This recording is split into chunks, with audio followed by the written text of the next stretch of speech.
Hello children, welcome to AIMS India's online classes. This is biology session, transport in living beings, part 6. Till now we have completed the transport system in animals. We have been discussing up to the blood and its composition we have completed, and a little about the blood groups. So what are how the blood groups are determined? The blood groups are determined based on the antigens present on RBC. Okay, especially red blood cells possess an antigen protein. Based on that antigen, blood groups can be determined. So if RBC of a person possesses antigen A and he possesses in the plasma antibody B, then the blood group is called A blood group. If a person possesses B antigen and antibody A, then B blood group. If a person RBC possesses both the antigens A and B on the plasma membrane, then and no antibodies, then the blood group is called AB blood group. And if a person possesses no antigens but in the plasma both the antibodies A and B are present, then the blood group is the O group. Okay, so this is a brief about the blood groups. So now let us know more about the blood and the components of the blood in detail in today's class. Are you ready, children? Let us proceed. White blood cells, RBC we have completed yesterday. So today WBC, white blood cells, they are referred to as leukocytes.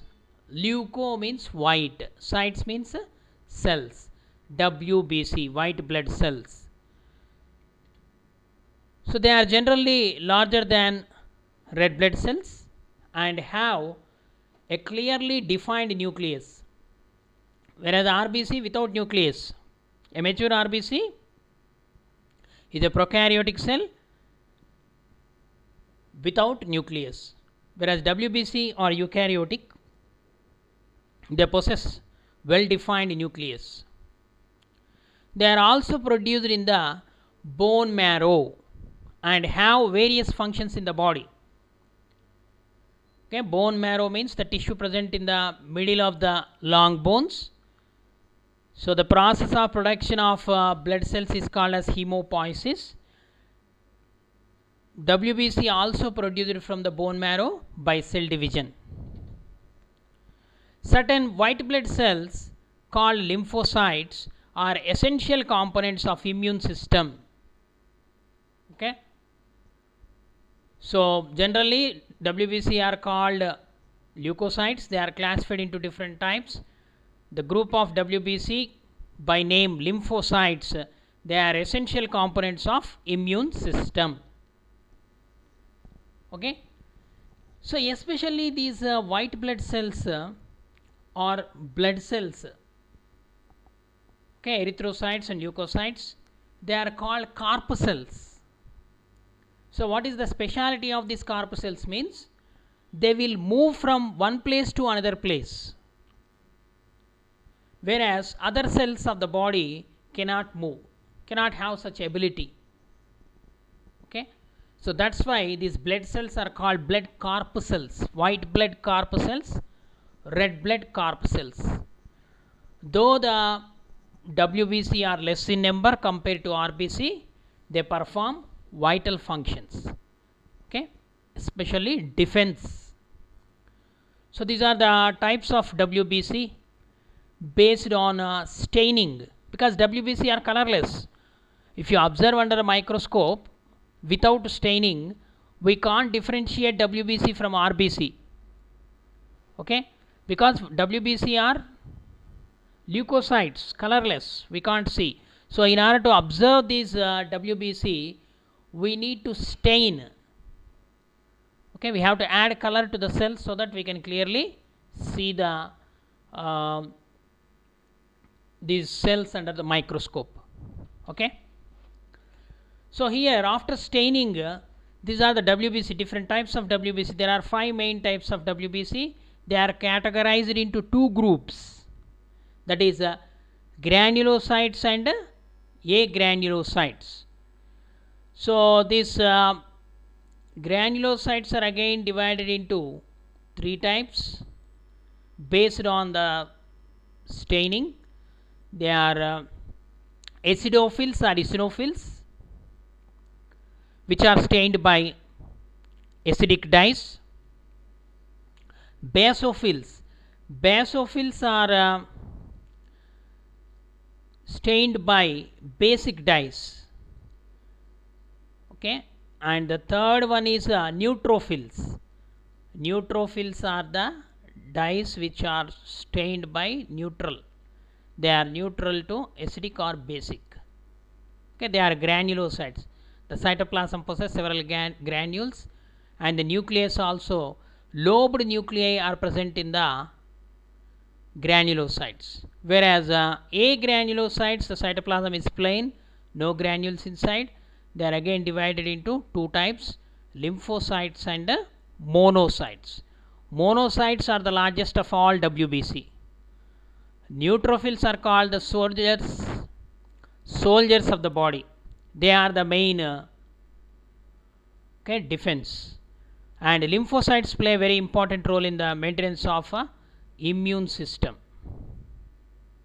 Okay, lymphocytes are again different types, T lymphocytes, B lymphocytes. Okay, so we will T helper cells, we can call it as.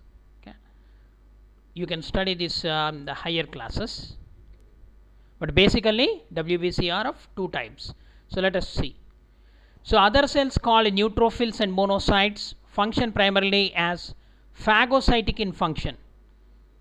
Okay, phagocytic means, so lymphocytes, they are defense, whereas phagocytic means the dead and decaying or the microorganisms which enter into the body after their death, they are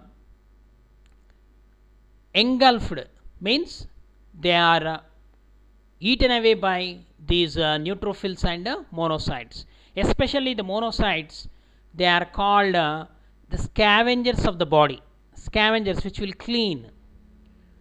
Okay, so other cells called neutrophils and monocytes function primarily as phagocytes, that is they attack and engulf invading the microorganisms, and about 30% of WBC are lymphocytes and about 60% are neutrophils. Means among all the WBC, neutrophils are the large, more in number, and about 8% are monocytes. Monocytes are very less in number. If the monocyte number increases, it is called blood cancer. Okay, 30% are lymphocytes, they possess oval shaped nucleus, and 60% of WBC are neutrophils, 5 lobed nucleus is present, and the 8% are monocytes, very less in number. The remaining WBC cells are eosinophils and basophils. Eosinophils, their number will increase at the time of allergy. Okay, the basophils help in wound healing.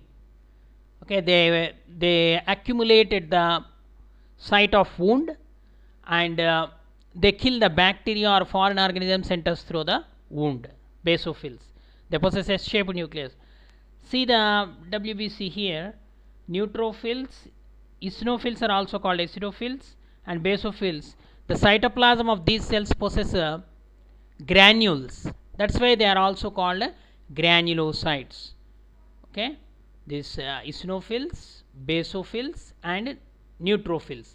These three are called granulocytes, whereas monocytes and lymphocytes, they are called agranulocytes. Their cytoplasm is plain.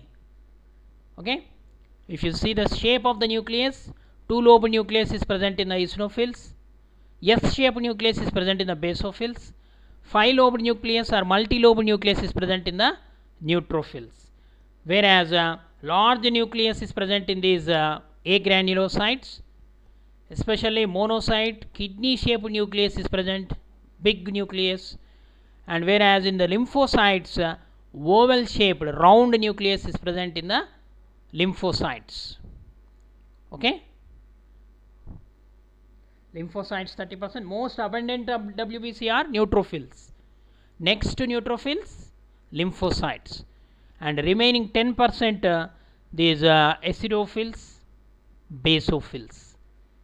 Okay, remaining 10% not, only 2%, whereas 8% monocytes. Okay,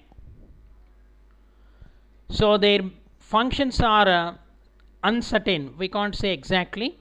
So however, the basophils are believed to be function in allergic responses. Eosinophils and basophils. Eosinophilia, it is an allergy towards the pollen grains or the dust particles. Whenever they enter into the body, the body irritates, causing the sneezing and all these reactions takes place. So at that time, the eosinophils number will increase and control the reaction. Okay, next, blood platelets.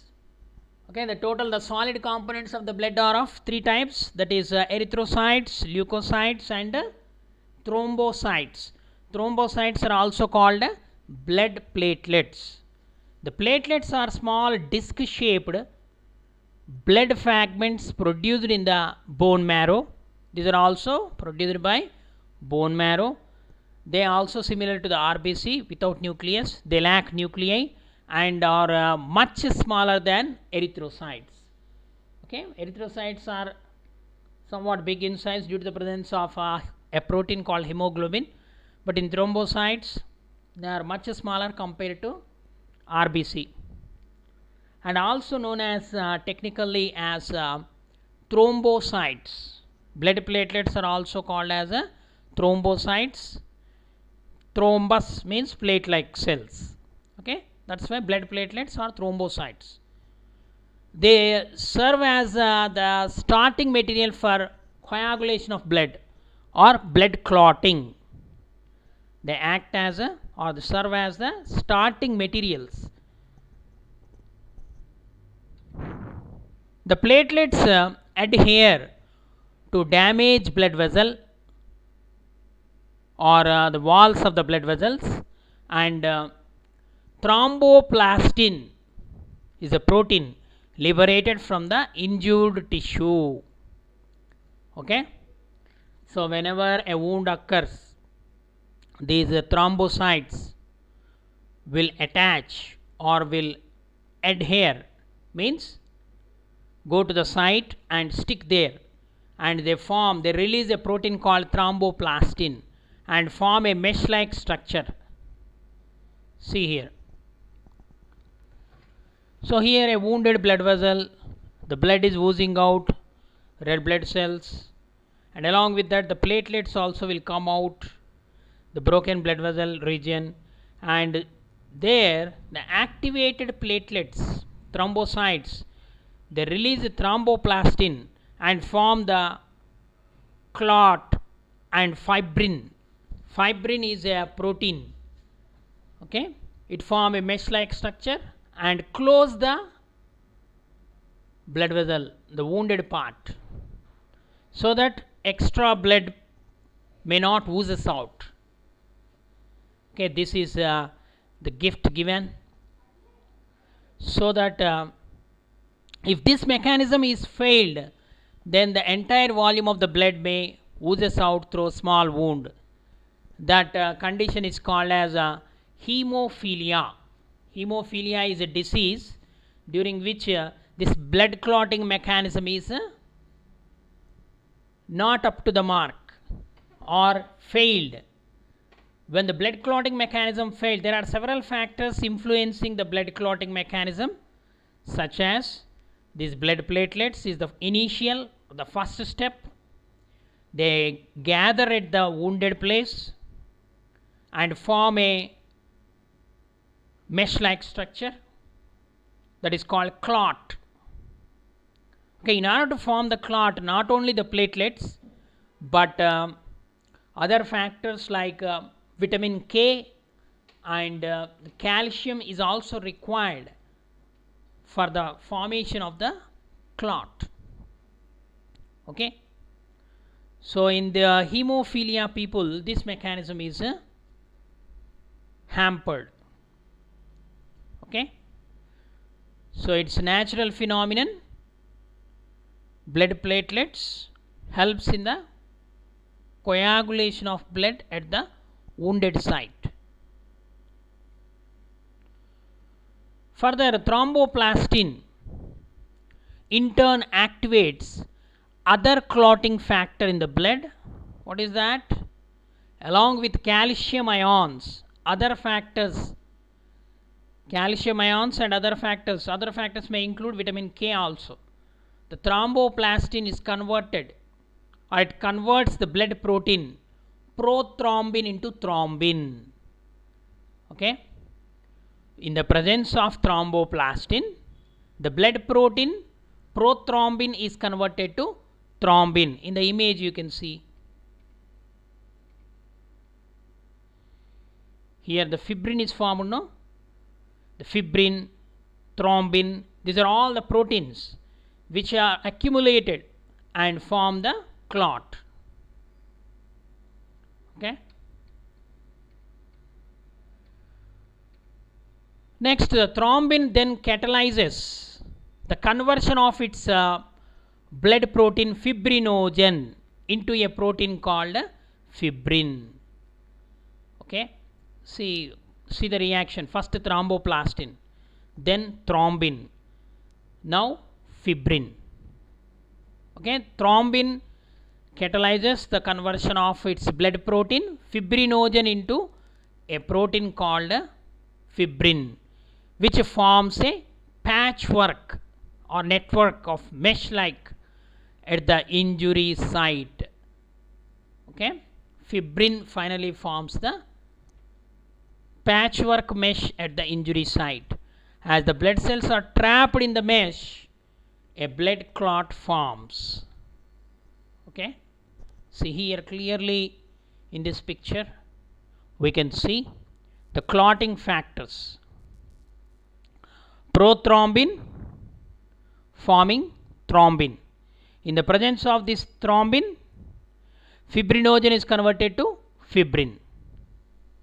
Okay, so the broken blood vessel, damaged blood vessel, then the formation of platelet plug first, activated platelets, then fibrin strands are formed, then blood clot. This is the blood clotting mechanism, which plays a very important role. Which blood cells plays a very important role in the blood clotting mechanism? Blood platelets or thrombocytes. Okay, so what are the clotting factors required? Thromboplastin, which convert prothrombin into thrombin, then thrombin converts the fibrinogen into fibrin. In the presence of calcium ions and vitamin K, this entire mechanisms will take place, and finally blood clot is formed. Blood clot is nothing but fibrin strands, the protein strands, which form a mesh-like or patchwork mesh at the injury site. So the RBC will be accumulated, gathered there and get coagulated. Okay, it occurs naturally within 1 or 2 minutes, or within the seconds itself. The entire mechanism start. Okay, platelet break and release this thromboplastin and converts these prothrombin and fibrinogen. They are present in the plasma of the blood. They are natural blood coagulating proteins. Okay, and heparin is the anticoagulant present in the blood. Heparin is the anticoagulant, means the blood flows freely in the blood vessels because of presence of heparin. Okay, along with that these prothrombin and fibrinogen are also soluble proteins which are present in the blood plasma at the time of or at the time of coagulation, or whenever this to form the clot.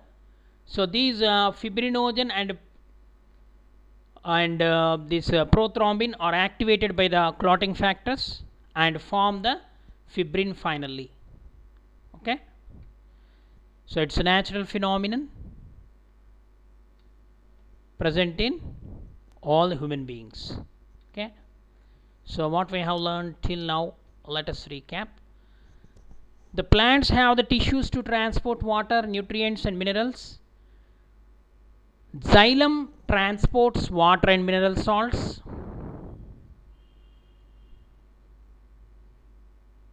Which transports the water and mineral salts? Xylem transports the water and mineral salts from the roots up to the other parts of the plant, while phloem transport sucrose and amino acids between the leaves and other parts of the plant. Phloem transports sucrose and amino acids up and down, and the plant up and down the plant. This is called translocation. The water evaporates through the stomata present on the surface of leaves by the process of transpiration. The evaporation of water from leaves generates a suction pull, that is called transpiration pull, which can pull the water to great heights in the tall trees. And the transpiration also cools the plant.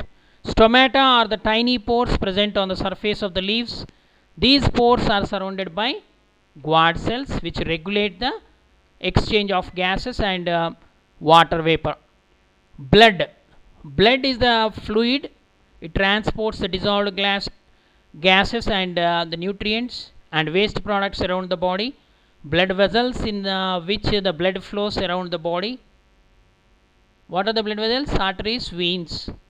Heart is the pumping device, the blood around the body. Valves, they ensure the blood pumps in only one direction. Two types of circulatory systems are present. What are they? Open and closed type.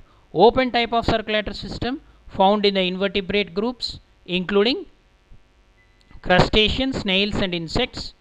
The blood pumped at a low pressure into the body cavity.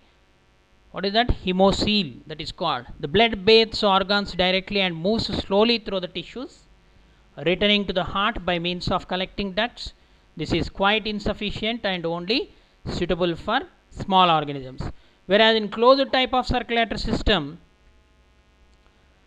found in the larger animals such as segmented worms, sea urchins and all vertebrates, the blood remains enclosed and circulates in a system of tubes called blood vessels. There is a separate fluid. What is that? Tissue fluid found between the blood vessels and cells, and it is a very effective transport system, which is closed type of circulatory system. It allows the blood to travel rapidly under high pressure to wherever it is needed. Then the blood is composed of plasma, that is fluid part, blood corpuscles, RBC, WBC and blood platelets, cellular components. These three. RBC are most abundant, whereas WBC and platelets are less when compared to RBC. All these cells perform different functions. Okay, there are four major types of blood groups. What are they?